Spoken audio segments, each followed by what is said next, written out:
Hello, welcome to The Rest is History. Historians make notoriously bad predictors of the future. So when, in our last football-themed podcast, Tom Holland and I predicted that England would crash out humiliatingly to the Germans in the second round of Euro 2020, we knew, of course, that we would be proved comprehensively wrong. And so we were. Tom, great scenes. England beating Germany in a major tournament for the first time. Well, for the first time for 20 years, but the first time in the knockouts since 1966. Great scenes indeed, which I witnessed live, but I think you didn't.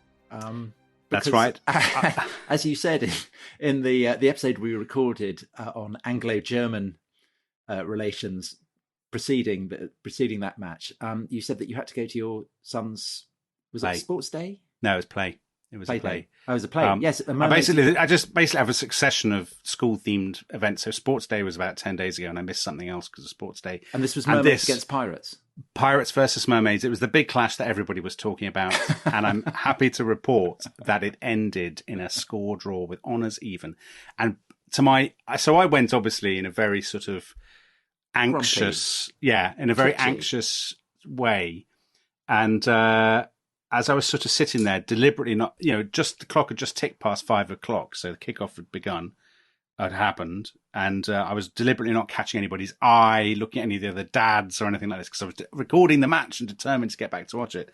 And to my relief, the very admirable music teacher, Mr. Price, gave an announcement, and he said, "Do not check your phones.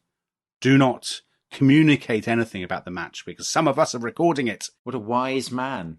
Yeah, it was very impressive. That, to me, is the mark of a great schoolmaster, which he clearly is. And so you managed to see it, not knowing the result. So I got home. I didn't look out the window of the car. I ran into the house the back way so I wouldn't go past our neighbour's front window where they could see they were still watching the final scenes, and I didn't want to see the expression on their faces. And then we watched the whole thing. Yeah, it's brilliant. It was brilliant. I know this is a tragic insight into my tortured psyche. No, not at all. I can't imagine anything worse than having to miss out on that. Yeah, exactly. Well, pretending to take an interest in your son's play. I'm sure you did take an interest. I did take an interest in the play. I mean, yeah. I not to boast or anything. He's going to boast. I'm going to boast. I was rather stressed. I needed England to win in full time. Because at 7 o'clock, I had to go and interview Francis Fukuyama, author The End of History. The End of History. And I'd already put him off an hour. That was the best. Francis Fukuyama, a big admirer of the Euros. So we started talking. I was rather intimidated to be talking to this great luminary. So I didn't at the beginning explain why I'd pushed it back an hour and why I was had a big smirk on my face. St. George's Cross painted on your face. Yes. So I didn't explain that. And then by the end, things had sufficiently warmed up that I gave the reason. And of course, his whole thesis is that the end of history means that England has won. Well, essentially, the violent passions and rivalries that previously had convulsed European history are now at an end. Francis, you're quite wrong. But he's all in favour of international sporting competitions because he thinks that that preserves the end of history because we're channeling our passions and our enthusiasms into abusing each other on terraces rather than kind of bombing Hamburg. That's absolute balderdash, though. I mean, the football war in Central America. Are you calling Francis Fukuyama what he said, balderdash? And also the breakup of Yugoslavia was preceded by, the sort of signs of it were on the football field. The future Croat captain Zvonimir Boban fighting riot police in about 1990 is often used as a harbinger of the bloodshed to come. I didn't tell him that. You should have done. You missed your chance. He's Francis Fukuyama. Yeah, but you're Tom Holland. Have faith in yourself, man. Have faith in yourself. Who am I to lecture Francis Fukuyama on sport? Anyway, this is all by the by. The reason that we're back here with a special is that England are meeting Ukraine in Rome. And so we did an episode on Anglo-German relations, which obviously there's quite a lot to talk about. Anglo-Ukrainian relations. Bit more of a challenge, isn't it? There's more than you'd think. I mean, Ukraine is... Let's start off by saying Ukraine is an unbelievably interesting country. I mean, Kievan Rus, as it began, and part of the... Very dramatic. attacked by the Mongols. So it's got Viking stuff, which I'm sure we're going to come back to, sort of Viking involvement. Then it's totally destroyed, isn't it, by the Mongols. Becomes part of the Polish-Lithuanian Commonwealth, which I always think we should do a podcast about because it's just such a strange state. Carved up between the Austrian and Russian empires. I mean, there's so much to talk about with Ukraine, actually. I mean, admittedly, we haven't quite mentioned the English element, but we'll come to that. Okay, well, I'm going to say something provocative, which is that if Ukraine beat England, football will be going home. A ludicrous view, and I'd like to hear you justify it. Okay, I will do that. So the word football, compound word, foot and ball. Thanks for that. What are the origins of these words? What's the etymological ancestry? Well, English is an Indo-European language. And where is the homeland of the Indo-Europeans? Is it the steppes of Ukraine? It is. Yep, southern Russia and the steppes of Ukraine. So above the Caspian and the Black Sea. I mean, that's the almost overwhelming consensus. That right. It's obviously there are people who think maybe the Indo-Europeans came from Anatolia or from Atlantis or India, but generally that's the consensus opinion. So that means that that basically, so the word foot, the original, the kind of, we don't know what the Proto-Indo-European word was, but linguists have kind of basically worked out that it was something along the lines of pods or ped. So you get that you get that in Latin, in Greek, in Sanskrit, you get PA in French. And the Germanic strand, the P turned to an F, but the best one is ball. And it was, in Old English, it was beal. Yeah. In Proto-Germanic, apparently it was balus. And in Proto-Indo-European, it was beal, which apparently meant say that again. Say that last one again. Beal. That's how they spoke on the steppes in 4000 BC. Yeah. Okay. And that meant blow, inflate, swell. So it's a kind of, like a blown up ball. Okay, but Tom, this is a claim you could make about almost anything, right? I mean, you could claim dishwashers were Ukrainian because the word for dish comes from the Indo-European if I was doing a podcast about Anglo-Ukrainian attitudes to dishwashers, that's exactly the argument I would make. Right. But since this is prompted by a football match, I'm focusing on football. So football will be going home. Yeah, well, the word football. I mean, not the practice. The word. Yes, the word. I agree it's a bit of a stretch, but I thought you'd be more impressed by that than you No, I am impressed. I mean, I'll tell you who would have been impressed by that, the late J.R.R. Tolkien. He was a great man for the roots of words. Yeah. He would have loved that. So you've ticked that box. If he's listening, which he isn't. Well, if he were listening, he'd really enjoy it. Anyway, this is classy podcasting. Do you have, I'm confident you have something more substantive to offer about, surely there must have been Anglo-Saxons involved in the Ukraine. Almost certainly. Yes, there were. So we talked about the Viking origins of Kiev. Yeah. And the Rus, which mean rowers, were basically Swedes who came down the great rivers. Vladimir the Great. Yes. And they established Kiev as a kind of stronghold controlling the trade routes. And it became a kind of a piratical empire. Yeah. And Vladimir of Kiev converts to Christianity, the Christianity that you get in Constantinople, because he didn't want to become Muslim because he couldn't drink. He thought that the cathedrals of the Latin Christians were not as impressive as Hagia Sophia. And don't they go down and they see the Hagia Sophia and they're absolutely astounded? Yeah, they say, I had not thought that anything so beautiful could be seen. He thinks it's a vision of heaven. And so that persuades him to sign up to the Byzantine form of Christianity. And so the Kievan Rus are absorbed into the world of Byzantium. And they have a slightly kind of ambivalent status because the Vikings are perpetually coming down and attacking Constantinople. But as they get converted to Christianity, so they become kind of allies of the Byzantine emperors. And they start to recruit Vikings as personal guards for the emperor on the assumption that they are kind of neutral, that they can be relied upon. And this is the famous Varangian Guard. After 1066, large numbers of displaced Anglo-Saxon aristocrats, nobility, seem to have migrated to Constantinople and to have joined the Varangian Guard.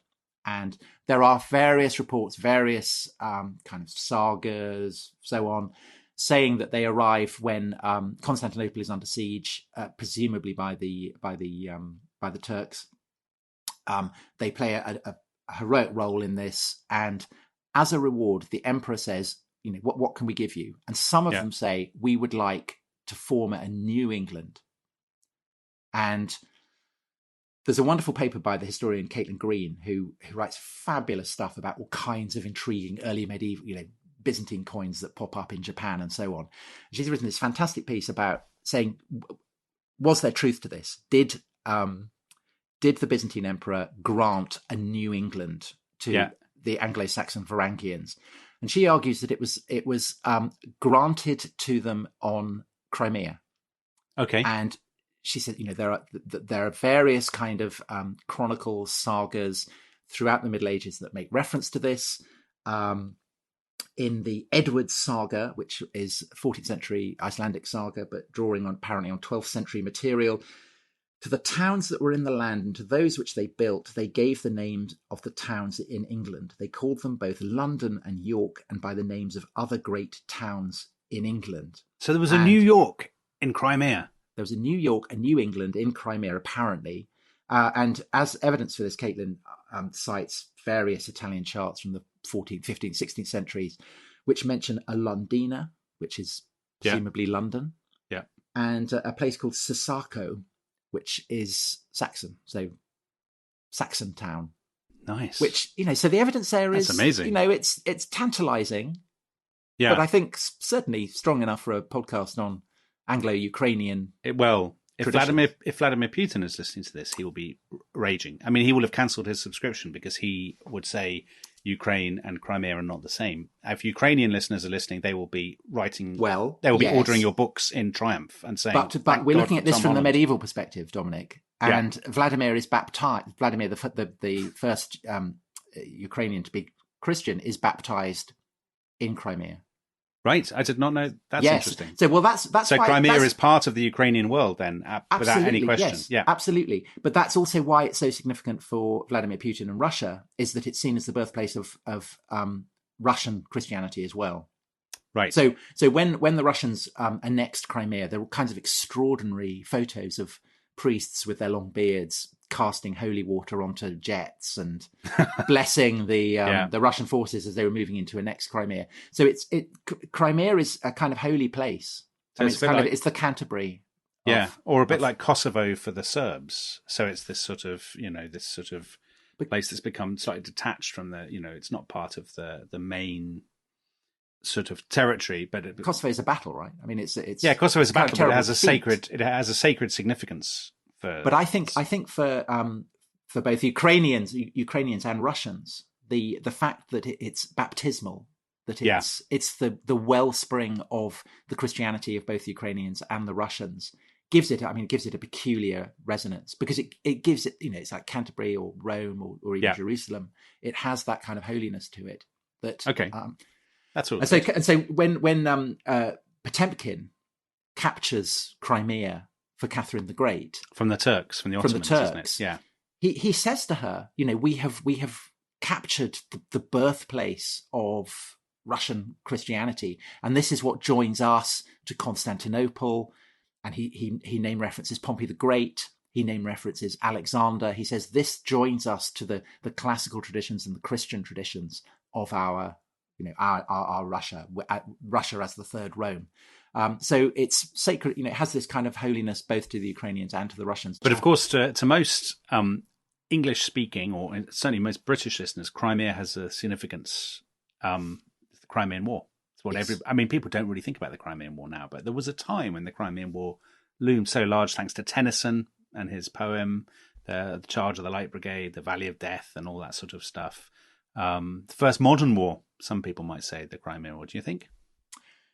Yeah, so the Crimean War is fought by a Turkish Anglo-French alliance. Such a strange war. Yes, against the Russians, and it's kind of centered around Sevastopol, isn't it? Yeah, it's 1853 to 1856. The sort of the trigger for the war is who administers the holy places in Ottoman occupied Israel and Palestine. So that's another example of how this stuff really matters. Yeah, I mean, absolutely. Who owns the holy places? Yes, it's also about French and Russian sort of national virility. They both, the Russians are expanding. The Ottoman Empire is sort of breaking up. The French and the British want to preserve the Ottoman Empire. They want to stop the Russians getting the Straits, the sort of Constantinople, and the gateway to the Black Sea and the Mediterranean. And this sort of blows up into this incredibly vicious war, but also the war with railways, with telegraphs, with photography, with Florence Nightingale. War correspondence, isn't it? The Times sends a correspondent, and it's the first one where you get reports from the front. And it's the first kind of major European war that Britain has fought, and indeed the French, since the Napoleonic Wars. And there are various kind of generals out there, British generals, who keep getting muddled up. And let's attack the French. It's complete rather than the Russians. It's a bit of a shambles, isn't it? The Crimean War. So most famously, and actually we've talked about him a few times, so it seems mad not to mention Flashman. The great Crimean War book, I think, is Flashman at the Charge, in which Flashman is in the thick of all the action. And all these characters, Lord Cardigan and all these people who absolutely despise Flashman, are charging towards Russian guns and being massacred and so on. So from the footballing point of view, there are two key engagements, two key approaches to attacking your enemy that the Crimean War exemplifies. So you have the Charge of the Light Brigade, which is full on, let's open with Grealish, attack. That's Kevin Keegan's England, circa 2000. Which goes disastrously wrong. Yeah. And then you've got the Thin Red Line. And Scottish listeners, I hope, will forgive me. The Thin Red Line is actually, it's a Scottish regiment. It's the Sutherland Highlanders. But from the point of view of this podcast, let's say British, English, whatever. And that's where a Russian cavalry force is approaching. They are kind of stranded. It's Colin Campbell who commands them, lines them up, not in four, because they don't have enough to do that. That's the standard approach. He lines them up so they're too deep. And this is the Thin Red Line. Vocative phrase. And so that implies defence holding out. So I guess Gareth Southgate is a kind of Thin Red Line man. He is. He's rather than there are your guns, my lord. Attack. Yeah, exactly. So the Charge of the Light Brigade. Yeah, just talk us through that, because it's such a great story. So the Charge of the Light Brigade is an utter shambles. Now, I haven't come prepared for this, Tom, so I'm just trying to remember it. The Russians' guns are at the top of a valley, aren't they? And at the bottom of the valley, I think. At the bottom of the valley, but at one end of the valley anyway. They're at some end of the valley. So this is at Balaclava. Hence, the nice woolen mask. And now, so I remember the Russians are withdrawing, and the commander says, go and basically get the guns before they withdraw. But somehow, in the course of this being relayed to the Light Brigade, they end up pointing at the wrong guns. That's right, isn't it? He says, there are your guns. So the chain of command, there are three lords, all of whom are useless. Yeah. So there's Lord Raglan. That's right. Who fought in the Napoleonic Wars. And he's the one who keeps saying, go and attack the French. Despite the fact that the French are his allies. Yeah. And he's about kind of 90 and incredibly doddery. Yeah. Then there's the Lord Lucan, ancestor of the Lord Lucan, who will he doesn't disappear. He doesn't disappear. And he, I think, is the brother-in-law of Lord Cardigan. Now, Lord Cardigan is a ridiculous man. Who commands the Light Brigade. But they detest each other. Yes. And then there's a guy called Nolan. He's the intermediary, isn't he? He carries the message. Yeah. And because none of them are speaking to each other, it doesn't provide for great communication. And so basically there's a snarl up. Cardigan says, which guns do you mean? Nolan gestures, and then I think gets killed kind of. He speaks first, doesn't he? Doesn't he say, there are your guns, my lord, or something? Yes. Go and get them or whatever. Pointing vaguely into the distance. And the one rule of war is that if you have cavalry, and particularly light cavalry, you don't use it to charge artillery head madness. On. Yeah. So Cardigan thinks this is mad, but because he's been given the order, and because he is, he's just insanely arrogant and stiff-necked. He's just a Victorian British general, right? He just does what he does. Yeah. Inventor of the cardigan, of course. Is he the inventor of the cardigan? I think so. I think that's why, he wears it over his shoulder, doesn't he? Like the kind of jacket. I didn't know that. I think so. That's a great fact. And so they charge down. They get absolutely devastated. And then the survivors kind of trot back. But you know what? There's now a revisionist history of this. As with all disastrous British battles, a bit like, the Somme or Passchendaele or whatever, there are military historians now who say, well, actually, it's quite good, was it? Yeah, we got the results we wanted or whatever. I mean, I don't believe Yeah, that's very Football Manager. Yeah. I don't, yeah, all right, we lost 7-0. But we've learned lessons. We go again on Tuesday. Provides a platform. Yeah. There's a lot to build on. The lads but of course, but I mean, it's also very. I mean, I guess this is something that football sport perhaps has inherited. We love a kind of a bloody disaster. Of course, we do. Yeah, and then there's a book, isn't there? Heroic Failure in the British. Yeah, so Gaza bursting into tears. Exactly. As we get knocked out. Yeah, I mean, it lives on in the. That's why it feels slightly un-English to be making sort of unruffled progress through a tournament, as we have been doing for the last few games. And so, in a sense, Tennyson's poem on the Charge of the Light Brigade kind of absolutely establishes the template for that. I mean, there is a kind of football chant quality to it. Well, I think post-colonial historians are sort of not people I normally quote with enormous, overwhelming admiration, but they would say, a lot of this stuff is motivated by guilt, they think, or sort of bad conscience. That the sort of British create this cult of martyrdom, and we're so outnumbered, we're the underdogs, and we performed heroically and were beaten, to sort of, to sort of cope with the fact that actually they're just mowing people down with Gatling guns. Except on this occasion, it's because we're grotesquely incompetent. Yeah, and I think actually this is the other thing. So there's a lot of fan misbehaviour. There's a lot of discontent with the management, which is very football, and there's fan misbehaviour. So in England, the war is quite unpopular with, I think we're particularly with the Tories and with Tory voters, and there's all these scenes where people are pelting. There are snowball riots where the fans, as it were, are pelting. I think they were pelting like recruiting officers or something with snowballs.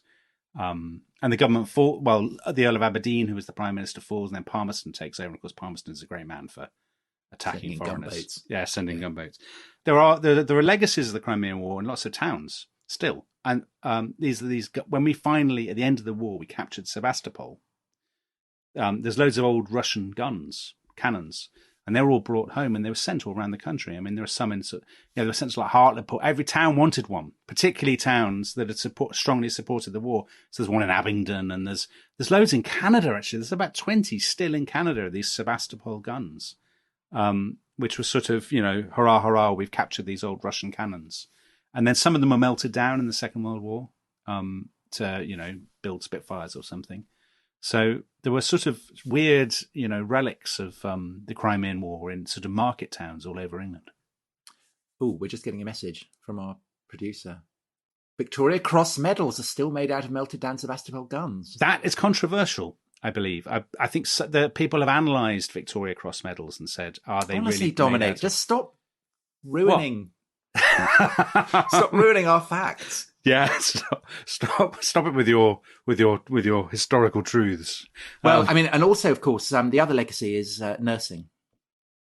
Florence Nightingale and Mary Seacole. Yes, who in a way has become a kind of icon to the extent that she's replaced Florence Nightingale, even though she wasn't a nurse. I think she basically just ran a hotel. Every school child in Britain now learns about Mary Seacole, don't they? I mean, isn't that the sort of but usually this is prefaced with the words, she's written out of history and nobody reads about her now. Well, I think it's kind of it's an interesting example of the way in which we continue to mythologize people. Yeah. From British imperial history, even in the 21st century. Yes. Mary Seacole is an entirely mythologized person in exactly the way that I guess the Earl of Cardington was. Cardington? Yeah, Cardigan. Yeah. Tom, I thought this podcast would take about 10 minutes. On Anglo-Ukrainian relations, and partly because we haven't really talked massively about Anglo-Ukrainian relations, we've now got to the end of the first half. Well, it is going to be a game of two halves. Shall I end it by reading a chunk of Tennyson? I think that would be absolutely brilliant. So we'll go out on Tennyson, and you can imagine. Let's hope that this doesn't prefigure what happens in Rome.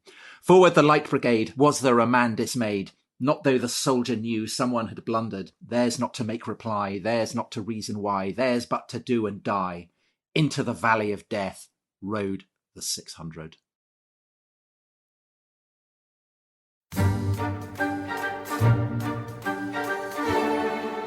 Hello, welcome back to a Rest is History special on Anglo-Ukrainian relations. As Dominic said before the break, I thought we might struggle to fill out 20 minutes on this, but I've said everything that I know. I now have nothing more to add. But Dominic is very confidently saying he's got stuff for another 20 minutes worth. So give it. I never ever thought I would hear you say those words, Tom. Are you all right? You've said everything you know. I don't believe that. I don't know anything else about Anglo-Ukrainian relations. You don't know about Huzovka? No. Huzovka is such a great story. Okay, so... Does he have anything to do with the Donbass? Yes, and he's also not a person, he's a place. Okay, well, that shows how much I know. Okay. So the Donbass, I did a school geography project on it. Wow. On Donetsk and the sort of coal and iron... one of the most industrial areas of Europe. And now, of course, at the centre of this... So that was in the 70s? This war, the Russian-Ukrainian kind of undeclared war that's going on in Donetsk and Luhansk. So I did geography projects on Chicago and on the Donbass. I've never been to either, but I feel I know them. Do you know what I did as my geography project? I did one on open cast mining. Of course you did. So depressing. I mean, I should have done... why didn't I get to do Chicago? It's so unjust. I can still draw the map of the airport going out into the lake. Anyway, sorry, we're... So I keep waiting for the podcast on open cast mining, but I don't think it's going to it will happen. All right, so mining brings us to the Donbass. So people remember they had the Euromaidan revolution in Ukraine at the beginning of the 2010s, and the Russians annexed Crimea, and then there was this fighting in the east. And during all this fighting... a thing went up on the internet and it said it's time for Donetsk, the city at the center of this, to be the solution is for it to be reunited with the United Kingdom. It should be neither Russian nor Ukrainian, but British. And you might think that's ridiculous, but Donetsk did begin as a British foundation. So late 1860s, the Russian Empire is very rapidly developing, and they need to bring in talent to basically industrialize it. And they do a deal with a company called the Millwall Ironworks and Shipbuilding Company. So you could hardly find a more English company. And the Millwall Ironworks send over a man called John Hughes, who unfortunately for this podcast is Welsh. But he's come from Millwall, Tom. He's come from a Millwall company. So I'm sure our Welsh listeners they will love this. They love bundling Wales into England. I'm not bundling Wales into England. I'm elevating Wales above England. I think that's what I'm doing. Okay. So John Hughes goes over. He's from Merthyr Tydfil. He goes down to what's now Ukraine, and he picks his spot, and he says, this is the place, iron and coal and stuff. And he starts bringing over, the Russians don't have the skilled engineers and stuff. So he brings over hundreds of largely Welsh, skilled labourers and engineers and miners and so on to set up his factories. And they do. And by the end of the century, there's about 30,000 people living there. A lot of them Welsh or English. There's an Anglican church. There are there's an English-speaking school. So and this is what's going to become Donetsk. And at the time, it's called Huzovka. So it's named after John Hughes. And it's basically a sort of British and mixed British, Ukrainian and Russian community in Ukraine. And it's one of the sort of big industrial, becoming already one of the big industrial powerhouses of Central and Eastern Europe. And basically it continues as that until the Russian Revolution, when all the Brits are kicked out. So, and it's extraordinary. Some of them have gone from rags to riches to rags again. So they've come from, nothing in South Wales. They've worked their way up. They go to, they've gone out to the Russian Empire and they've made a lot of money and they live in, with servants and things. And then the Russians kick them out and they come back to Wales with nothing. So that's an extraordinary story. And of course, it doesn't stay as Huzovka. It is renamed Stalino. And then ends up becoming Donetsk. Is there any move to rename it? Give it back its original name? I don't think so. I think basically the Constantinople, Russians, the Russians and the Ukrainians are fighting very sort of fiercely over it. So making it British again, would be a kind of answer, wouldn't it? You could give it an MP, could be a county, I suppose. Great, wouldn't it? Yeah. Yeah, the Donbass. And they've probably got some great footballers, and then they could play for England. Yeah, I mean, Shakhtar Donetsk was often in the Champions League. They imported a lot of Brazilian players. I don't think they relied on local talent, particularly. They're a very fetching kind of orangey strip. I think they do very well in the Premier League. I'd like to see them in the Premier League. Well, but there's also another sort of quite weird Welsh connection. So Ukraine has this absolutely ghastly 20th century history. I mean, I read something the other day when I was thinking about this, that some American scholar who's basically said there is no example anywhere in the world of a country that has sort of suffered more chaotic and miserable time than Ukraine after the First World War. So after the First World War, I think at one point there are 7 different armies fighting for control of Ukraine. So there's White Russians, there's the Bolsheviks, there's some anarchists, there's the Poles, there's, I think, 2 different groups of Ukrainian nationalists. So it's just an absolute nightmare. And that continues because Ukraine has the famine in the early 1930s. And then obviously... So that's under Stalin. Under Stalin, then the Nazis attack. Some of them help the Nazis, some of them fight against the Nazis. The Red Army counterattacks. Then there's a kind of more stuff with the Poles going on. It's just an utter nightmare. And the historian Timothy Snyder has this book, Bloodlands. And Ukraine is absolutely the center of this sort of literally blood-soaked territory where people are being thrown into mass graves and all this stuff. But amid all this, one of the massive events in Ukrainian identity is the Holodomor, the famine of the early 1930s. And it's a British journalist who exposes this, a man called Gareth Jones, another Welshman. There's a film about him, wasn't there? I think by common consent of quite a poor film, actually. James Norton played him. He's from Barry in South Wales. He works for the Times. He goes to Russia and to Ukraine. Now, here's an amazing connection. His mother had worked in Hughesovka as the tutor of John Hughes' son. Only connect. Isn't that bizarre? That is bizarre. And then he doesn't have a massive interest in Russia. He studies French, Gareth Jones, I think at Cambridge, and then goes to work for the Times and ends up being sent back to this place where his mother had worked as a tutor. But purely coincidentally. And he discovers that the famine is happening, and he writes reports about it in the Times. And then probably one of the most famous journalistic scandals of the 20th century. A man called Walter Duranty, who worked for the New York Times, who was also British-born, but had become American. Duranty is kind of in with Stalin. He writes these appalling stories in the New York Times saying that Gareth Jones is lying and that there is no famine. And actually, Duranty knew that Jones was telling the truth. But through journalistic competition and through wanting to keep in with Stalin, he just lied about it. The New York Times, eh? Well, my opinion of the New York Times, Tom, is, I mean, there are very few newspapers I hold in lower regard than the New York Times. So there's part of me that is very satisfied by telling this story. But poor old Jones comes to a very sticky end. He goes off to Mongolia after being in Ukraine.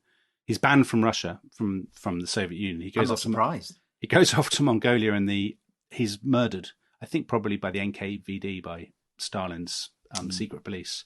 So it's a very unfortunate ending. But, if things get a bit testy on the pitch on Saturday night, the England players should remind the Ukrainians that Britain has a history of looking out for Ukraine and sticking up for it when others were lying. And the Crimea. The Crimea is New England. Yeah. I mean, that would go down very badly because the Crimea will be a sore spot for the Ukrainian players, I imagine. So I think just keep off the topic of history. Probably safest. Do you think? Actually, as a rule of thumb. Yeah. Harry Maguire is meant to be a great history buff because when he was arrested. So Harry Maguire, for those people who don't know, is the sort of enormously huge-headed England centre-back. Very good, very underrated player in my view. Anyway, Harry Maguire was arrested in Greece. He was, Greece, of course. Yes. Greece, of course, has its own connections with Ukraine because there were Greek settlements, weren't there? In Crimea and so on. So Harry Maguire was arrested in Greece, and apparently the Greek police claimed he'd been misbehaving or he'd been involved. Well, I'm probably introducing him there. I don't think he had been misbehaving. I think there'd been some fracas in a nightclub or similar, and there'd then been a fracas with the police. And the police claimed that Harry Maguire had shouted, I won't say exactly, he shouted, F the Greek police, F Greek civilization.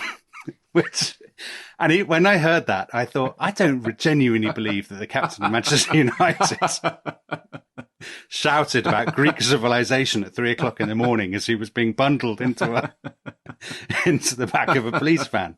Does Harry Maguire have strong views about Aristotle? Athenian imperialism. Yeah, exactly. I've always been a Persian man. Xerxes was framed. Damn you for invading Sicily. Yeah. Never forget. Yeah, well. So, I think it's unlikely that he will... Did you see this huge skull that got discovered? Of Harry Maguire or of some other person? Adam Rutherford wittily said that Harry Maguire looked like this incredible skull that was found in China. There's something that I find very satisfying about watching English sporting teams is when they look like people from the First World War. Mm-hmm. And or Second World War, from newsreels and stuff. And Harry Maguire absolutely has that slightly frowning, slightly pained, anxious expression. Yeah, about someone about to go over the top. Or somebody going abroad. I always think of English people when they were filmed going abroad. Sort of people like the miners from Derbyshire in the 1950s who famously went to Italy on a coach tour with... They packed the inside of the coach with tins of baked beans because they were suspicious of the Italian food. I think Harry Maguire is absolutely a man of that ilk. Whereas Jack Grealish, I think, looks like someone out of Dickens. Do you? I think I can definitely see Jack Grealish in the First World War. He does, but I think... the Joker of the trench, all that sort of... He's the Artful Dodger. Doing his hair, brill-creamed hair in the trench, going off to the... Cheery. Yeah. Very popular with the local girls in the bombed-out French town that they pass through. And Harry Kane looks like a Habsburg prince. Yes, he does. He absolutely does. That's a very good call. So he could have. So I'd say Harry Maguire. Harry Maguire is First World War. Yeah. Jack Grealish is Victorian. Harry Kane is 16th century. Well, I see Harry Kane is the kind of man who could have ruled Western Ukraine, Galicia. He could have visited Lviv on sort of imperial archducal visits or something, don't you think? Yeah, I think we're spiralling off here.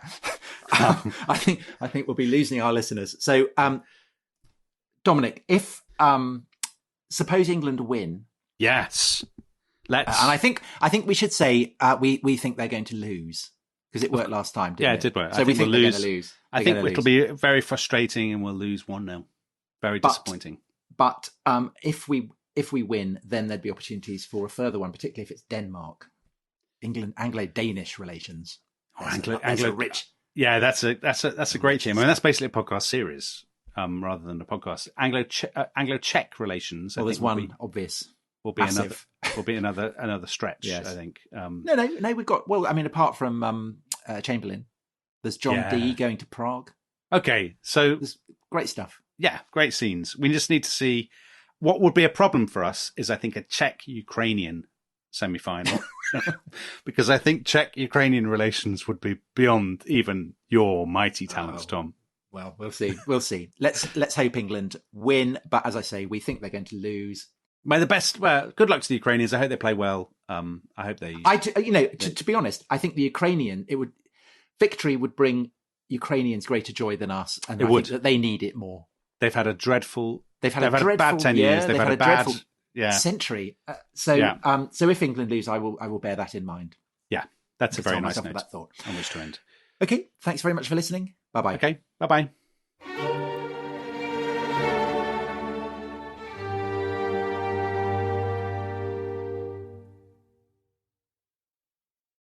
Thanks for listening to The Rest is History. For bonus episodes, early access, ad-free listening, and access to our chat community, please sign up at restishistorypod.com. That's restishistorypod.com. When it's time to scale your business, it's time for Shopify. Get everything you need to grow the way you want. Like, all the way. Stack more sales with the best converting checkout on the planet. Track your cha-chings from every channel, right in one spot. And turn real-time reporting into big-time opportunities. Take your business to a whole new level. Switch to Shopify. Start your free trial today